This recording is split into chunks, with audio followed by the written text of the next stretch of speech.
Well, good afternoon, everyone, and welcome to Ranching 101. We are so glad you've joined us this afternoon. We have a great session in store for you. I wanted to give you a few announcements and reminders before we get started. April 18th will be the April Ranching 101. We'll be back on track for the third Tuesday of the month from 1 to 2 p.m. We'll be talking about value-added programs with Clint Berry from Superior. So if you'll join us for that, you can register at tscra.org. Our convention is next week, and you're invited to join us in Fort Worth, March 24th through the 26th at the Fort Worth Convention Center. And for more information and a schedule, you can visit cattleraisers.convention.com. We would like to thank Lone Star Ag Credit for sponsoring Ranching 101. We would not be able to put this on each month for you without them. And so please enjoy a brief video from our friends at Lone Star Ag Credit. My name's Tony Ballinger, and me and my family own and operate Crossbeat Cattle Company. We'd be considered a first-generation ranching operation. You know, we kind of started from scratch and kind of built up over the years. Just me and my son, Carson. You know, the guys there at Lone Star, they do a good job of building a good relationship. It's more like dealing with a partner than it is a bank. And I think that's really important in the ag business. So once again, thank you to Lone Star Ag Credit for making today's webinar possible. With that being said, just some housekeeping. If you have a question, please feel free to submit it in the Q&A box or the chat box, and we will get those answered. We're going to leave some time towards the end to answer some questions, but at this time, I'm going to turn it over to Madeline Milner. She is with the USDA NRCS, and she is full of knowledge. We were fortunate enough to have her join us last year as well, and it was a great webinar. So I'm going to turn it over to you, and I will share these slides for us. Thank you so much, Tyler.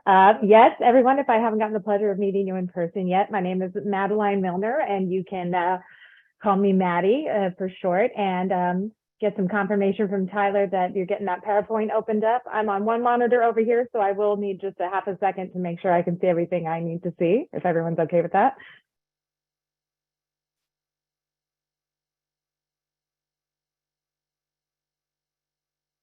And I see her going.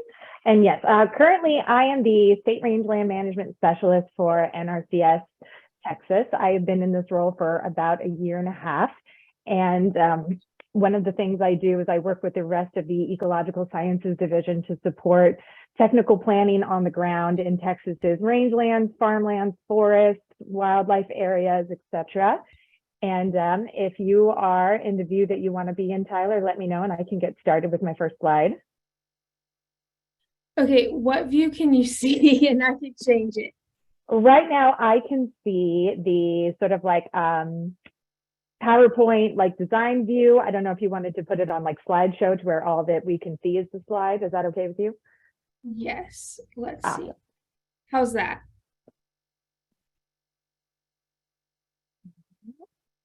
Beautiful.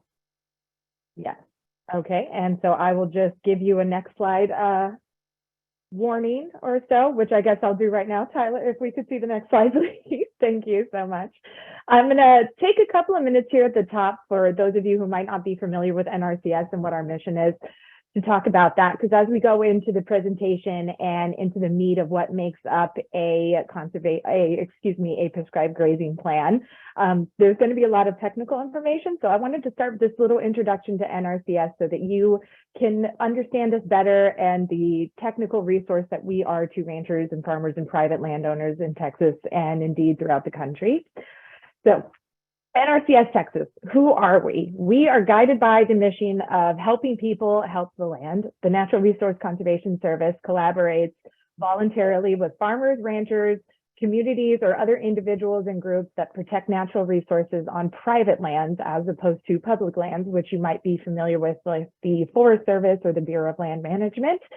Working side by side with our partners and customers, we identify natural resource concerns such as water quality and quantity issues, soil erosion, air quality, wetlands and wildlife habitat to develop unique solutions for restoring and protecting those resources.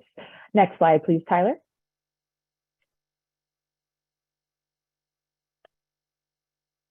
So what we do, we assist landowners in matching their personal goals with the needs of the lands that they manage.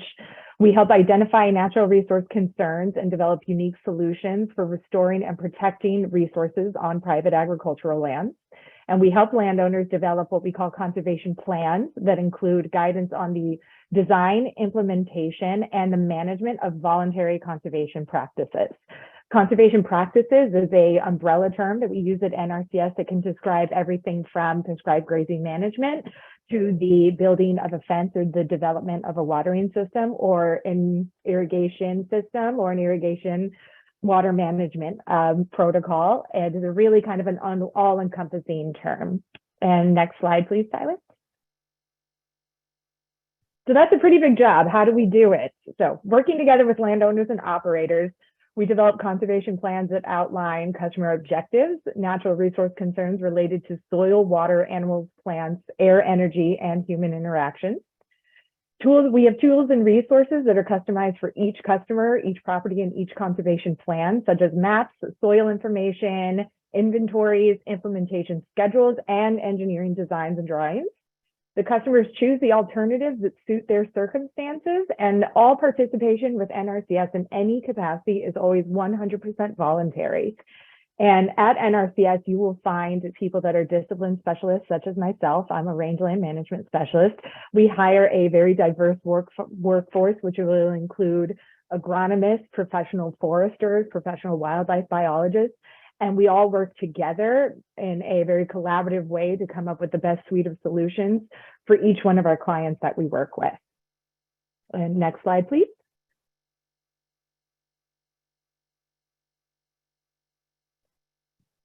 So conservation planning specifically for ranch management. I know today we are talking about what goes into a grazing plan, and I think you're going a little forward there, Tyler.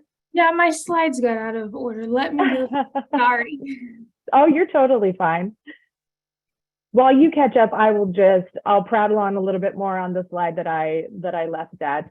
So what can we do as far as our conservation plans and practices for ranch management? We work with ranchers through the 9 steps of what we call our conservation planning process. And the end result of that is a conservation plan that can serve as a supplement, to supplement a ranch management plan. The landowner's experience and ranching skills are combined with an NRCS conservation specialist's science-based knowledge and tools to develop the plan. And a conservation plan for ranches will include information, guidance, and data that is important for the optimal management of their plant and animal resources. Next slide, please.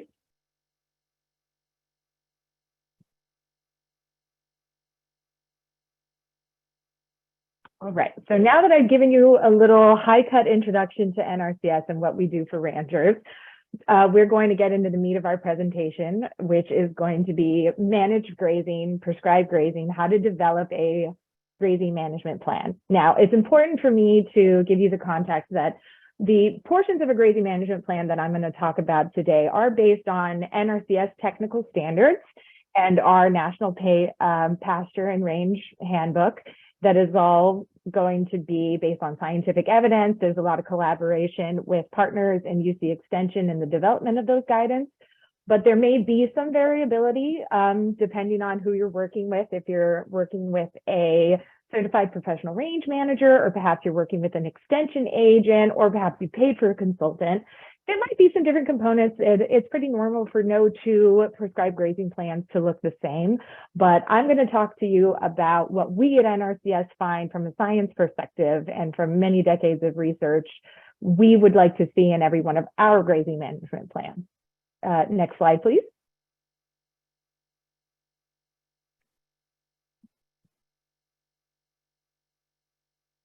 So when we talk about prescribed grazing or managed grazing or grazing management, what exactly are we referring to? So a somewhat textbook definition is that when we say prescribed grazing, we are intending to manage the harvest of vegetation with grazing or browsing animals with the intent to achieve specific ecological, economic, and management objectives. When we're managing these elements, there are many things that can be considered, like the individual landowner's goals and their particular objectives, an inventory of the resources, the grazing intensity and stocking rate of the livestock, the forage value and changing animal needs throughout the season, seasonal changes in forage growth and production, as well as the distribution of animals across that property. Next slide, please. So why do prescribed grazing? Why not just put our livestock out on the land, graze it until the grass is gone, and then move on to the next spot? Why bother with a grazing plan? What can we achieve by putting that level of effort into? Well, there's many, many things that you can achieve on a landscape. And so I'm going to give just sort of a summary of some of the things that you can do by using a prescribed grazing protocol.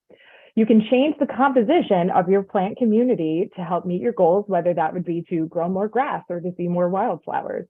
You can increase the quantity and the quality of your desired plant species, such as native grasses over introduced non-native grasses. You can improve or protect your subsurface water resources, as well as above ground sources like streams and ponds. You can improve soil health, which would lead to reduced soil erosion, reduce dust concerns, and improve plant health. You can improve your wildlife habitat so that you can enjoy more wildlife species on your property. You can also manage fuel loads if prescribed burning is a part of your management goals, or if you would like to simply avoid unprescribed burning as a threat to your property.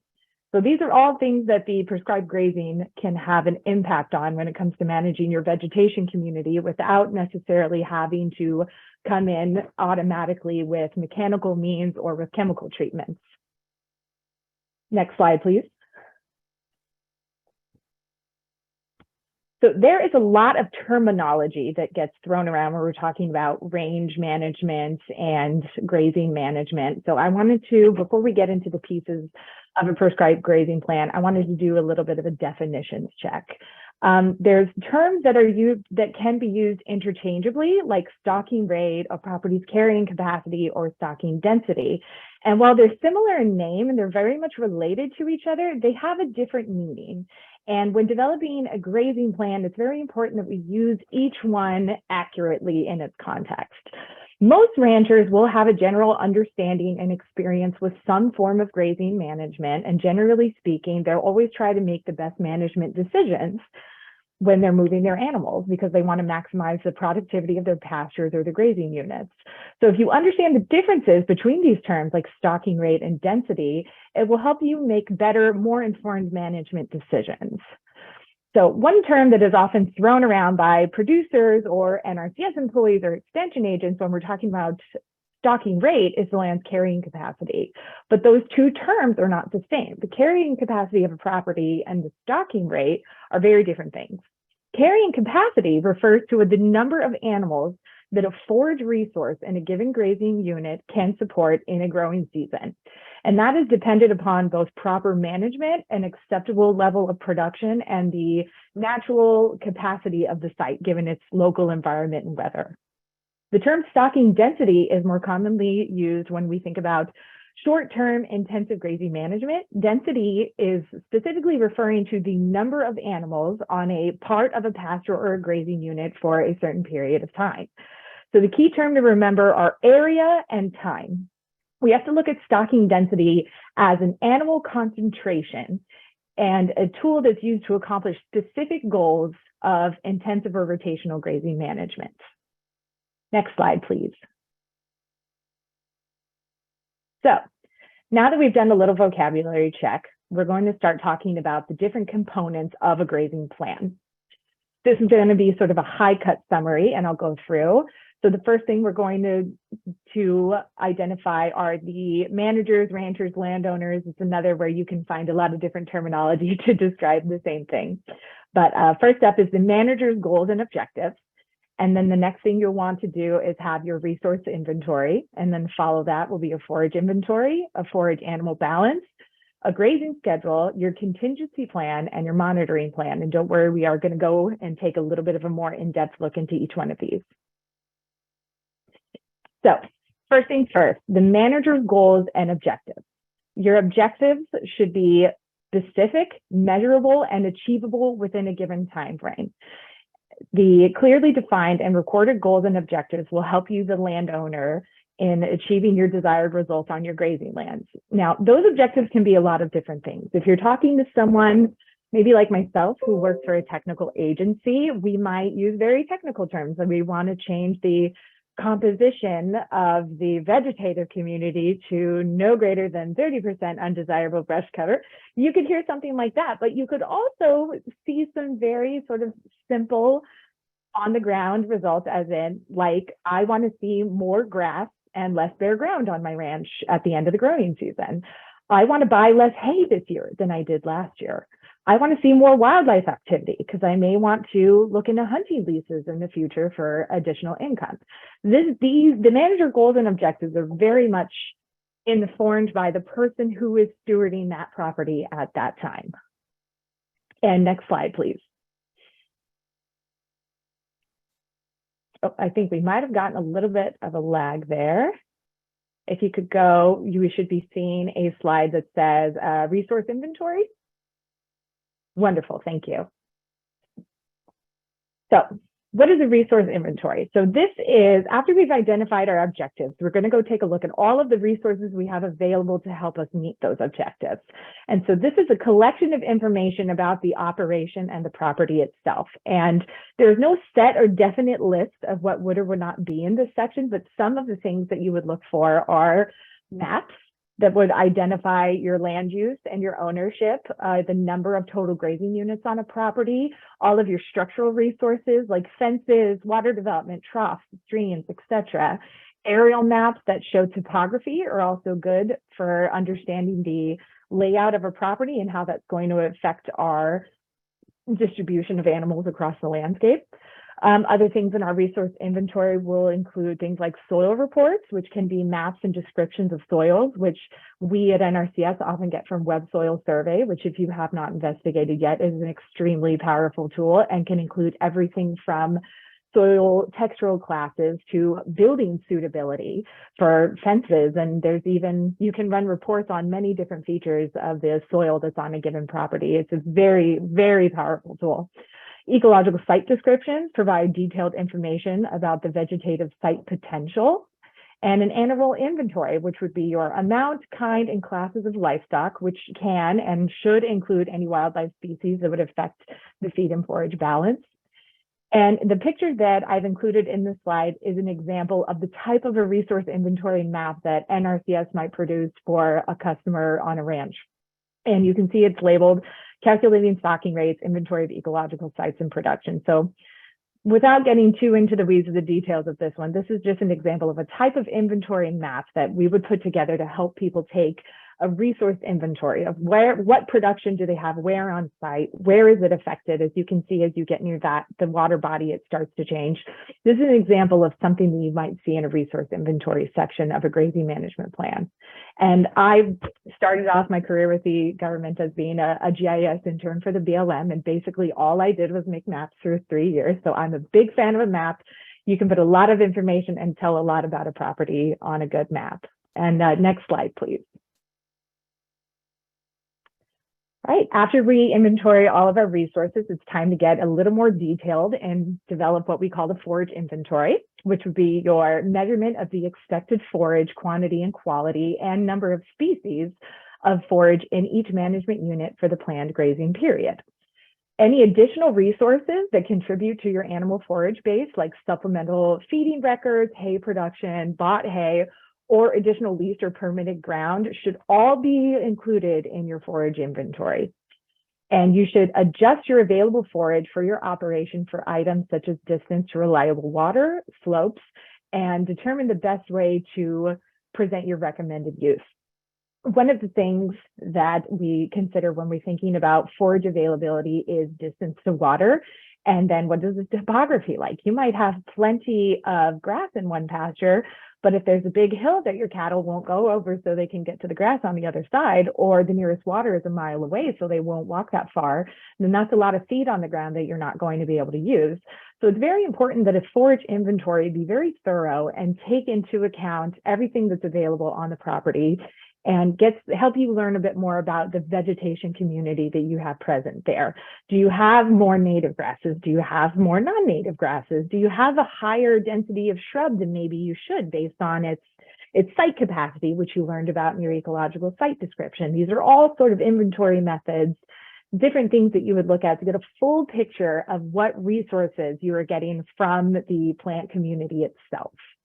And next slide, please. So after we have come up with a forage inventory, we move on to a forage and animal balance. So this is what it sounds like. It's the available forage and the number of grazing and browsing animals. Oh, excuse me. The available forage and the number of grazing and browsing animals must be in balance for effective management of grazing lands. A forage animal balance is a useful tool to help understand that balance, and something that is a great reference for a grazing management plan is a feed and forage balance sheet. Having one of those that you can reference throughout the growing season ensures that the forage produced or available will meet the forage demands for your livestock and or your wildlife. And next slide, please. So I am showing you a screenshot of a typical tool that NRCS will develop for a grazing plan that we would work on in a client. And I don't want you to worry too much about reading all the details of this table or catching the information in any of the fields. But what I wanted to show, rather, is an example of how NRCS produces a feed and forage balance tool as a result of doing our field inventories, using all of our resources that we gathered in the resource stage and our forage inventories. We have a variety of tools that we can take and actually basically put into equations to determine how much forage is available on site. And I'm going to throw another definition at you if you're unfamiliar with it, but I'm sure that many of you are, which is animal unit month. Many times, if you're talking about a grazing lease or if you're talking about carrying capacity, we're talking about how many AUMs are available. So what AUM is referring to is the amount of forage necessary for the sustenance of one cow or its equivalent for a period of 1 month. Now, if you are interested, you can find online, especially if you look for the NRCS National Pasture and Range Handbook, there are AUM values for many different classes of livestock, for cattle, horses. Now we even have AUM values for our omnivores, chickens and pigs. So you can get a very accurate, well, you can get as accurate as your forage inventory gave you, a very accurate balance of how much feed and forage you have available on property at a given time. And next slide, please.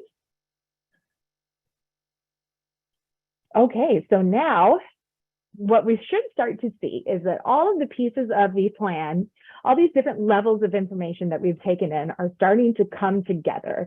Now, no one portion of the plan can really exist by itself in a vacuum. So everything is starting to come together and taking those results, and we're going to start making decisions. So one of the most important decisions that we would make in a prescribed grazing plan, as you would probably assume, is going to be the grazing schedule. So a grazing schedule can look like a lot of different things, and this is where you will kind of start to make some decisions about what approach you want to take to get the result that you want to do. So the data from our forage inventory will help us determine the amount of vegetation that is available to set an initial stocking rate. Now, there are many, many methods out there that can be used to determine that initial stocking rate in a grazing unit. Sometimes we use a historical number like, well, my dad or my grandfather always stocks this pasture with X amount of cows, and so that's what I do now. That kind of information is very valuable to us. Sometimes we plugged it into our calculator based on our technical resources, and it spat out a stocking rate, and that's how we got started. Those are all examples of a great reference point. However, what I would encourage everyone to do is to avoid assigning an arbitrary number with your stocking rate, and then not examining the conditions of the land itself on that year or how they might be changing throughout the season based on availability. For example, if a grazing unit is grazed mainly during the dormant season of its dominant grass species, the use can be higher than during the growing season because you won't have so much damage occur to the plant. However, if you're going to graze a little bit more in the dormant season, you have to make sure that you're leaving enough vegetative residue on the ground, because when your grazing is over with, you still want to leave enough residue to protect the soil surface from erosion, protect the plant crown from temperature fluctuations that could affect its health long term. And you also want to provide thermal protection and increase the potential for plant cover to catch and intercept precipitation and snow. That's how we protect and improve the quality of our groundwater. We leave enough residue on the ground after grazing so to get as much water absorption into our water table as possible. Another example is you have to take into account not just your environmental and vegetative factors, but what type of animals are you grazing? If you are grazing 2 or more kinds of animals and they both take up a significant portion of your grazing unit, the forage demands and the preference, the grazing pattern for those 2 animals might be different. For example, cattle are typically grass grazers, but if you go into goats, goats are more browsers. They're going to favor forbs and shrubs over grasses first. So those are 2 very different vegetative requirements. So if you haven't taken into account the needs of those 2 separate species in that time of year, you could do damage to your vegetation community, or you could unintentionally not provide enough of the right kind of feed for either species during the right time of year, and you could negatively affect your animal health or your weight gain or your gestation rates. And next slide, please. And here's some more comments on the grazing schedule, because being a range management specialist, it's a pretty important part of this land. Another thing that's important for a landowner, and I'm not going to go into detail on the many different types of grazing approaches that there are, the high intensity of rest rotation, the spoken wheel. I'm going to keep it kind of down to the basics of how we arrive at choosing a grazing approach. So it's very important that you as a landowner select a system that is realistic for you. Sometimes someone like me can get very excited, get out working with a rancher and want to suggest a high intensity rotation, moving twice a day, imitating, the natural bison pattern, they're very cool scientific things. However, if you, the landowner, do not have the time, the money, or the resources and infrastructure to put that system in the ground, then it isn't going to do you much good. So you as a landowner, you really consider the economic constraints and the time constraints for that livestock movement, and allow yourself the flexibility that you're needed to adjust based on climate factors or other factors, personal life factors. Those are all things that are going to affect your ability to put the grazing plan on the ground. So I discourage people from planning something that's extremely high rotation and takes a high level of commitment and very tight scheduling if that isn't realistic for their daily lives. You want to make sure that your grazing schedule is going to provide adequate rest and recovery periods during the growing season. And your livestock movements should be based on plant growth or how the vegetative community is responding, and not based on calendar dates. If you have a tentative grazing schedule and you thought you were going to move your herd in, say, May, but you go and look at it and you have some more feed on the ground to meet your goals, there's no reason you couldn't stay a little longer. And conversely, if you still have a week or 2 left of your projected grazing period, but you go and look and things are getting short and you're starting to get to where you're not going to meet your residue goals, it's probably time to move, which is where building in that flexibility when you pick your system is very important. And next slide, please. So a very, very important and often overlooked part of a prescribed grazing plan is the contingency plan. Now, here at NRCS, we would consider a contingency plan to be required for our planners. A planner should always be discussing a contingency plan for clients if we're helping them with prescribed grazing. So what is a contingency plan? It serves as a guide for adjusting a grazing prescription for changes in forage or water availability due to natural events like fire, drought, or insect outbreaks, or as we are prone to get here in Texas, really intense winter storms and freezes that change everything. So the contingency plan describes how decisions will be made regarding management of the operation to ensure economic feasibility and limit resource degradation. Now, in more plain language, it's a what if. It's a just in case. It's an insurance policy. If you have your grazing rotation and your stocking set for your entire year based on X number of pastures providing you X number of forage and being able to get so much forage off in each season, that all looks very good on paper. But what happens What happens if a grass fire comes through? What happens if you have a freeze and it takes away one of your pastures for a year? What are we going to do then? The contingency plan doesn't have to be anything fancy, in depth. Sometimes a contingency plan is as simple as I'll have to buy alfalfa for a month, or I'll have to pay a little bit longer to stay on my grazing lease, et cetera, and so forth. But having a contingency plan, what is the saying? A failure to plan is a plan to fail. It can it can save you from having to do damage to your property because you've had to make some adjustments due to factors that were totally outside of your control during the year. And next slide, please. Okay, so my favorite part of a grazing plan, and another thing that can be overlooked sometimes, in my opinion, is the monitoring plan. So one of the things we've talked about in the last couple of sections, like with our grazing schedule and our contingency plan, is essentially seeing change and reacting to the change. How do I know when it's time to kick into the contingency plan? How do I know when maybe I need to move my animals at a different time that I predicted? How am I going to see those things? Well, the only way you're going to be able to catch those is if you have some sort of monitoring strategy. So what is monitoring? It's the collection of information to assess if the grazing management is meeting its goals and objectives. It assists the landowner or the manager with making decisions about their stocking rates and their grazing schedule. Grazing management plans should incorporate both short-term and long-term monitoring protocols. Now, the photo I put in here is something that we would call, and I'm sure many of you are familiar with it, they're often called a range cage. So this is where you take a section of panels and you protect a portion of the pasture from grazing. That way, as your animals move in and out of it, you have this little, like an experimental control that you can see a comparison between how the grass would be doing if it was disturbed versus non-disturbed. I really like these because a monitoring protocol built around a range cage is kind of foolproof as long as you go check up on it. You can use a photo protocol, you can go in there, you can clip the grass, you can see the growth from year to year, and you can set it up and you can monitor that same pasture in that same place year after year, or you could move it around slightly and catch different types of information. But it is something that you don't necessarily have to have a high level of technical expertise to be able to implement thoroughly.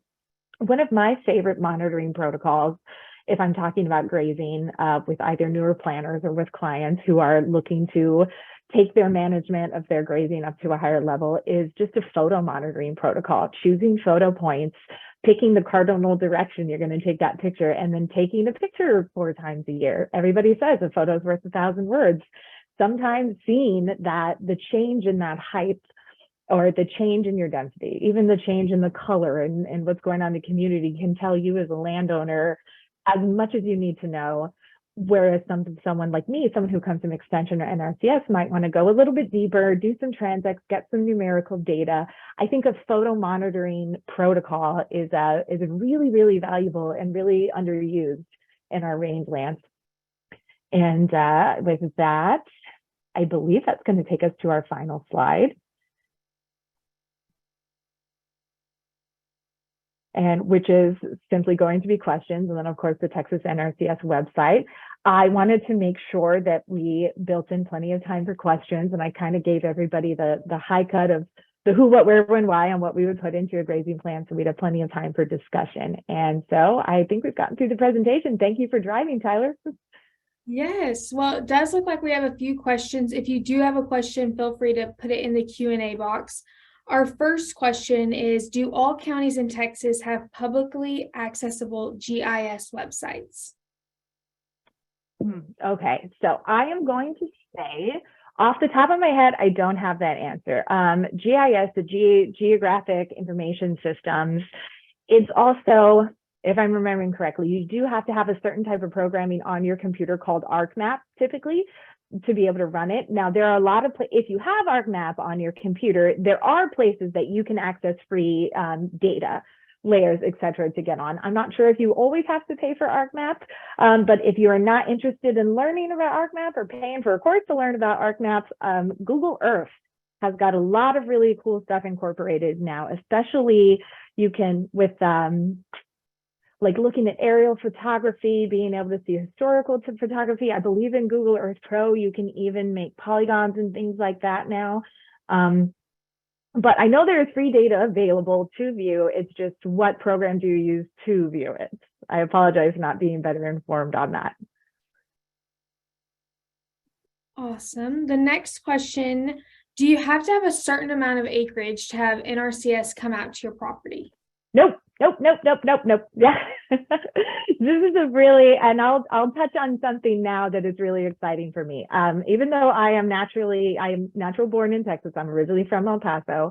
I was hired by NRCS right out of college in Southern California.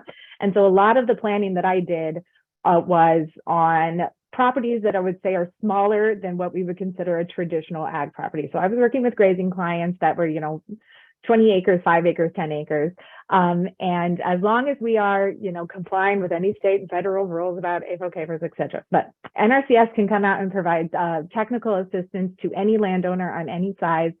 If you think you have a smaller size than what is traditional, I would encourage you to look into our urban ag initiative. Even though the word urban is in there, it is not limited by being near an urban center. It's just sort of a terminology. We say small farm a lot too. So that's me giving a big answer to what is really binary, but no, there is no limitations whatsoever. You call that office, you tell them to come on out and have a good day with you. The next question is, how do you account for the difference in the size of individual animals? Ooh, very, very interesting question. There might be many layers to that. I don't know if I can hit them all, but if you're talking about individual animals within the same species type, like say you're looking at all your mama cows, you could go by weight. Online, you can find many different tables that show you AUM values are typically built around, all AUM values, I want to say, are based off of 1,000-pound cow, right? So if you have an animal that if your herd is on average 1,200, 1,300, you got big cows, you might probably just skew your AUM value, instead of being 1 AUM, might get skewed up to 1.1, 1.2, 1.3. There's a ton of great free resources online. I always look for something with it that comes from Extension personally. AgriLife, obviously, but all of the extension land grant universities will have really cool calculations to help you kind of figure out the right AUM value. And then of course you can always go to your NRCS office or extension agent to make sure you're being as accurate as possible. I know a few people have asked about the slides. If you'll email education@tscra.org, I have those and I will happily get them sent to you, and I will also get you the link to this. Our next question is, can I request a soil GIS map for my property from your team? Yes, you absolutely can. But I will say you also can get that yourself online using, if you go to Web Soil Survey that I talked about in the presentation, you can do this very cool thing where you can navigate and to look at the website. It's not necessarily intuitive, I would say, but if you spend some time with it, or perhaps the person from NRCS can help kind of walk you through how you do it. But you can navigate by address, or you can kind of find it on a map. You can draw a polygon around your property, or if you are handy with GIS and you happen to have a shape file or your property or property you're interested in, you can also put that into Web Soil Survey, and it'll take you straight to your property, map it out, and then you can run soil reports and whatnot based on the polygon that you have defined. So I think that if you haven't used Web Soil Survey, it's a really great tool to get familiar with, and NRCS can certainly help you navigate it and learn it yourself. And then when you get to the point that you are maybe running some the reports tabs are endless. It is so cool what you can find in there. NRCS or Extension are really great resources to help you kind of interpret those results. If you're printing reports, you're seeing maps, and you're like, I'm seeing all this data, and I don't really know what to do with it.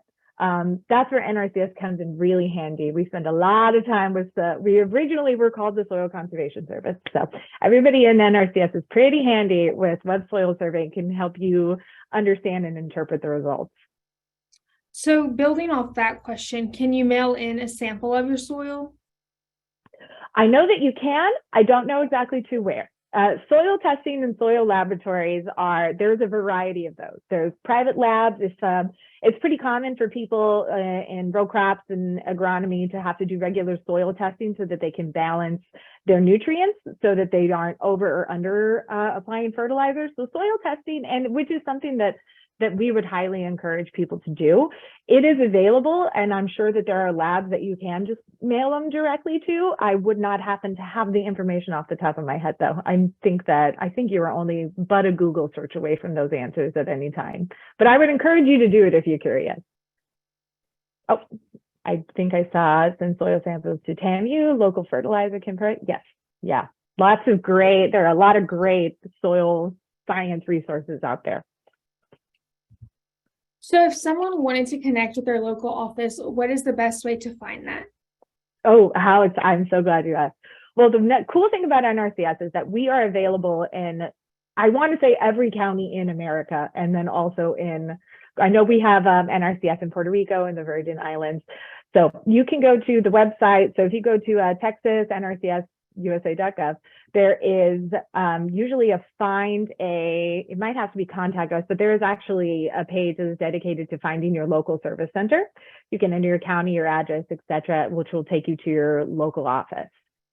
And we are every county you can find us. And then I am in Temple, and since I provide support to the range and the field staff throughout the whole state. Tyler has I'm sure we can share contact info, etc. If you're having any difficulty navigating, trying to find something, or if perhaps you'd like to get put right to the top, the leader of our new urban ag initiative for Texas, I can get you her email address directly as well. So please feel free to reach out, use it. We can help you get connected with whoever's closest to you. Perfect. Well, and another person sent in Texas A&M Soil Lab. So for those asking about soil samples, there's another one for the TAMU Soil Lab. But I'll give it another minute or so. If you have any final questions, feel free to get them sent in, and we will do our best to get them answered for you today. Yeah, I know I kind of ripped through those slides pretty fast, but I have always been told that PowerPoint slides are best if they are kind of move through quickly so that we can get to the question. So if there's anything you didn't catch because I talk a little bit fast, please don't be afraid to ask something that, even if it seems very basic.